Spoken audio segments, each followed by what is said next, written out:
Jharkhand board class 10 आज का ये सोशल साइंस का वीडियो काफ़ी इंपॉर्टेंट होने वाला है। इसमें हम लोग पिछले वीडियो में हमने पिछले इस एमसीक्यू सीरीज़ में हमने पॉलिटी का देखा था। अब इसके आगे बढ़ते हैं और इसमें हम लोग इतिहास के सभी क्वेश्चंस को देखेंगे। हमने मॉडल पेपर और क्वेश्चन बैंक साथ ही इम्पोर्टेंट क्वेश्चंस की दृष्टि से इसे तैयार किया है, तो यह बहुत ही इम्पोर्टेंट होगी। भूलने से पहले चैनल को सब्सक्राइब कर लीजिए और पसंद आने पर शेयर जरूर करिएगा। चलिए पहला क्वेश्चन है हमारा, 19वीं सदी के दौरान कौन सी ऐसी ताकत बनकर उभरा जिसने यूरोप के राजनीतिक बोले दीजिए। हमारा पहला चैप्टर यूरोप में राष्ट्रवाद का उदय, इसका पहला क्वेश्चन है, 19वीं सदी के दौरान कौन ऐसी ताकत बनकर उभरा जिसने यूरोप के राजनीतिक और मानसिक जगत में भारी परिवर्तन ला दिया। तो इसका हो जाएगा ऑप्शन सी, राष्ट्रवाद। नेक्स्ट है, किसी राष्ट्र की सामूहिक पहचान को क्या कहते हैं? जो सामूहिक पहचान होती है किसी राष्ट्र की, उसको राष्ट्रवाद कहते हैं। ऑप्शन बी, राष्ट्रवाद। नेक्स्ट क्वेश्चन, वह राज्य जहां राजनीतिक सत्ता उसकी सांस्कृतिक सत्ता से मिलकर बनती है उसे कहते हैं राष्ट्र राज्य। Option C. Next, Ernest Renan कौन थे? तो ये जो थे ये फ्रांसीसी दार्शनिक थे। ऑप्शन बी, फ्रांसीसी दार्शनिक। नेक्स्ट, फ्रांसीसी क्रांति कब हुई थी? ये हुई थी 1789 ईस्वी में। तो ऑप्शन ए, 1789 ईस्वी। जब फ्रांस सीखता है तो बाकी यूरोप को सर्दी जुकाम हो जाता है, यह कथन किसका है? ये बहुत ज़्यादा ही इम्पोर्टेंट क्वेश्चन है, ये पूछा गया है कई बार। इसका हो जाएगा, इसका आंसर होगा ऑप्शन नंबर बी, मैट्रेनिक।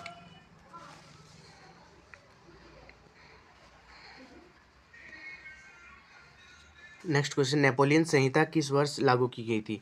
यह 1804 ईस्वी में लागू की गई थी। ऑप्शन बी, 1804 ईस्वी।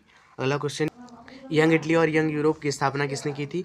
इसका होगा ऑप्शन सी, मैत्सिनी ने ये दोनों की स्थापना की थी। नेक्स्ट है, वियना कांग्रेस की मेजबानी किसने की? वियना कांग्रेस की शुरुआत किसने की थी? तो इसका क्या था, ड्यूक मैटरनिक। इसका हो जाएगा ऑप्शन ए, ड्यूक मैटरनिक, यानी कि मैटरनिक। नेक्स्ट क्वेश्चन, जर्मन बलूत किसका प्रतीक है? जर्मन बलूत ये जो है ये वीरता का प्रतीक है। ऑप्शन बी, वीरता। अगला क्वेश्चन, जाल्वेराइन शुल्क संघ की स्थापना किस पहल पर की थी? तो ये प्रशा के पहल पर हुई थी। Option A, Prussia. अगला चैप्टर, भारत में राष्ट्रवाद, इसमें पहला क्वेश्चन है, महात्मा गांधी दक्षिण अफ्रीका से भारत कब लौटे? इसका होगा 1915, करेक्ट आंसर। अगला क्वेश्चन, जालियांवाला बाग हत्याकांड किस तिथि को हुआ था? तो ये हुआ था 13 अप्रैल 1919। ऑप्शन ए, 13 अप्रैल 1919 होगा।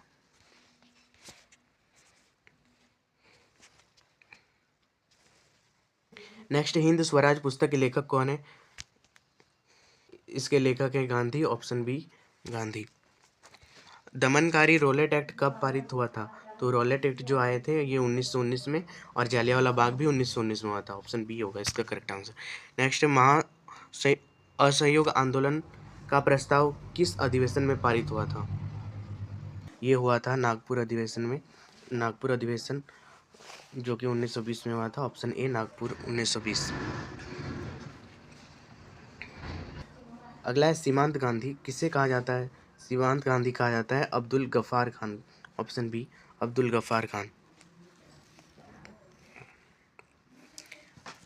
हमारा अगला चैप्टर, भूमंडलीकृत विश्व का बनना, इसमें पहला क्वेश्चन, अमेरिका की खोज किसने की थी? तो अमेरिका की खोज जो, इसका करेक्ट आंसर होगा ऑप्शन ए, कोलंबस। कोलंबस ने अमेरिका की खोज की थी।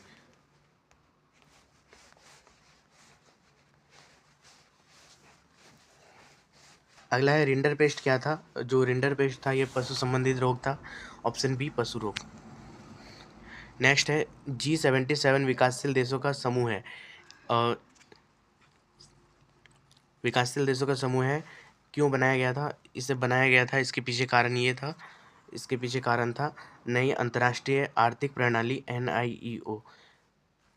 ये होगा इसका करेक्ट आंसर। नेक्स्ट है, कॉर्न लॉ किस देश में समाप्त किया गया? ये ब्रिटेन में समाप्त किया गया था। Option C, Britain. अगला चैप्टर, औद्योगिकरण का युग है, इसका पहला क्वेश्चन, इंग्लैंड में सबसे पहले कारखाने कब खुले? 1730 के दशक में खुले थे। ये हो जाएगा ऑप्शन ए 1730 के दशक। नेक्स्ट क्या है, अगला है स्पिनिंग जेनी का आविष्कार किसने किया था? स्पिनिंग जेनी का आविष्कार किया था James Hargreaves, option B James Hargreaves. Next question, Bharat की पहली जूट मिल कहाँ स्थापित की गई? इसका होगा ऑप्शन ए बंगाल, बंगाल में ये पहली बार स्थापित किया गया। अगला है गुमास्ता कौन थे? ये गुमास्ता अंग्रेजों द्वारा रखे हुए वे लोग थे जो देखते थे कि सभी लोग टैक्स सही से दे रहे हैं या नहीं, इसका ये लोग इसका ये लोग ध्यान रखते थे। तो ये होगा ऑप्शन बी सवेतन भोगी निरीक्षक। नेक्स्ट है सूरत बंदरगाह 18वीं सदी के अंत तक हाशिए पर क्यों चला गया? ये इसका कम हो गया था व्यापार, क्योंकि जो है ना यूरोपीय कंपनियों के नियंत्रण और नए बंदरगाहों के उदय से इसका फिर चाल चलन कम हो गया। ऑप्शन बी हो जाएगा करेक्ट आंसर। नेक्स्ट है भारत में पहला लौह इस्पात संयंत्र कहाँ पर था? तो ये था जमशेदपुर में, और जमशेदपुर आज भी फेमस है लौह इस्पात के क्षेत्र में। लास्ट चैप्टर मुद्रण संस्कृति और आधुनिक दुनिया, इसका पहला क्वेश्चन, आधुनिक प्रिंटिंग प्रेस का आविष्कार किसने किया था? इसे किया था गुटनबर्ग ने, ऑप्शन ए गुटनबर्ग। अगला है जापान की सबसे पुरानी छपी पुस्तक का नाम क्या है?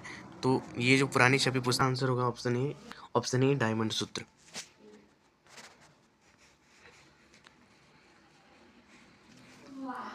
ये क्वेश्चन भी पूछा जाता है गुलामगिरी के लेखक कौन थे? तो गुलामगिरी के लेखक थे ज्योतिबा फुले, ऑप्शन ए ज्योतिबा फुले। अगला है वर्नाक्यूलर प्रेस एक्ट कब लागू हुआ था? ये 1878 में हुआ था, ऑप्शन बी 1878। नेक्स्ट है मार्टिन लूथर कौन थे? मार्टिन लूथर धर्म सुधारक थे, ऑप्शन ए धर्म सुधारक। अगला है गुटनबर्ग ने सबसे पहले कौन सी पुस्तक छापी थी? तो ये गुटनबर्ग ने बाइबिल छापी थी, तो इन्होंने सबसे पहली पुस्तक बाइबिल छापी थी। अगला क्वेश्चन, केसरी समाचार पत्र का संपादन किसने किया था? ये किए थे तिलक जी, ऑप्शन बी तिलक। तो ये इंपॉर्टेंट क्वेश्चंस मिलते हैं नेक्स्ट वीडियो में। सब्सक्राइब कर दीजिएगा चैनल को, वीडियो को लाइक जरूर करिएगा और बताइएगा ऐसा कौन सा क्वेश्चन है जो सबसे इम्पोर्टेंट लगा। और अगर कोई डाउट है या फिर किसी खास टॉपिक पर आप चाहते हैं हेल्प मदद, तो ज़रूर कमेंट में बताइए। और कहाँ से आप लोग देख रहे हैं ये ज़रूर कमेंट करिए। मिलते हैं नेक्स्ट वीडियो में। ऐसे अपडेट के लिए जुड़े रहिए हमारे साथ प्रीमियम कंटेंट के लिए। Thanks for watching.